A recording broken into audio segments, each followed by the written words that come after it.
I asked to speak because I hear you members on the other side talking about spending on the part of the Democrats, spending for education and health care and all the needs of food for our children. I just want to remind all of them, speaking to you, Mr. Speaker, that tax cuts are expenditures.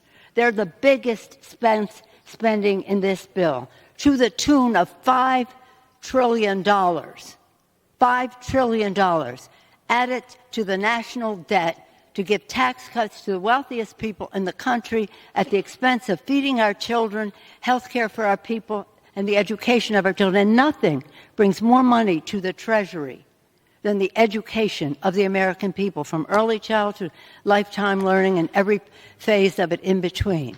So you should be ashamed of yourselves to mock spending on education. The best dollar we spend is on educating the American people and the investments in scientific research, the biblical power to cure that science provides for us, cut in this bill, to spend $5 trillion for the wealthiest people in America. Thank you, Mr. Chairman. Every low-income family in America will be eligible for a scholarship so that their kid can go to the school of their choice if they're in a failing school. Now, you vote no, Mr. Speaker. How do you tell that family that their kid doesn't have the same opportunity they deserve that every other kid in America can have? If somebody can afford it, they can go to a private school. But if that low-income family can't afford it, we're finally giving them a lifeline in this bill, Mr. Speaker, and saying you can have the same opportunity.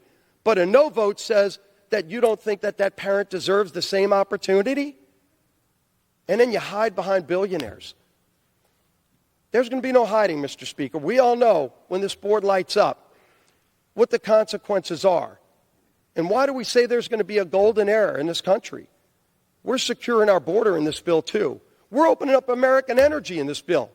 Everywhere from the North Slope of Alaska to, yes, the Gulf of America, where President Biden had shut down American energy. He green-lighted Russia's Nord Stream pipeline so Russia could produce their energy, funding billions of dollars to go fund their war against Ukraine. But in America, we were shut down. We open it up in this bill, Mr. Speaker. American workers get to produce American energy, not just for America. It's going to lower the price at the pump.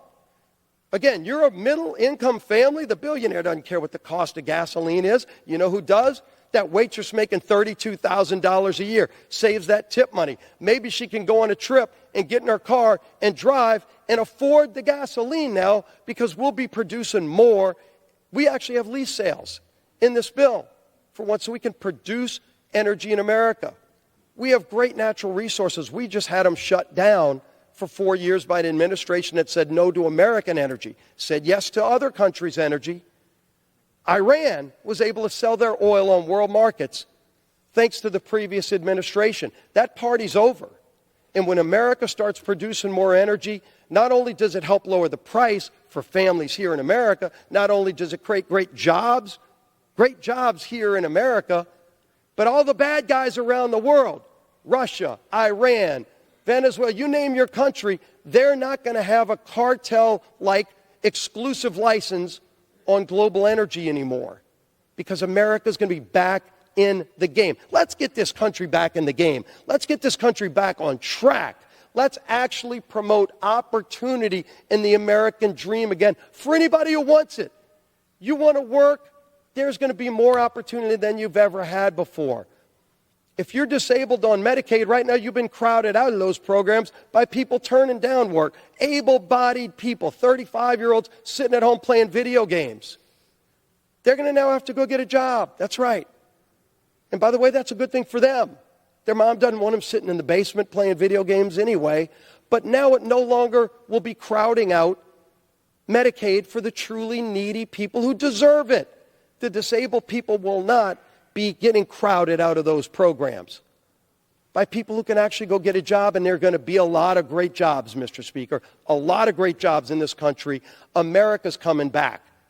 You can vote no all day long, and you can hide behind billionaires all day long, but we're going to keep moving forward because this country doesn't sit down in the fetal position. America's ready for a rebirth, and we're going to deliver it. President Trump is at the helm now. It's a new day. World leaders know it.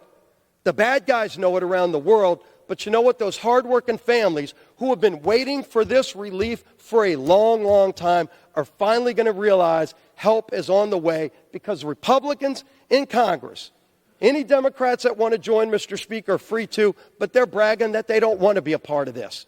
But you know what? The hardworking families of America are hungry for this kind of change. Take power away from Washington, give it back to the people, and watch what happens. Great things are ahead for this country. Greatest country in the history of the world. We are finally going to give and restore that great American dream and that hope for those families who have been waiting way too long. That help is coming. I yield back to balance my time.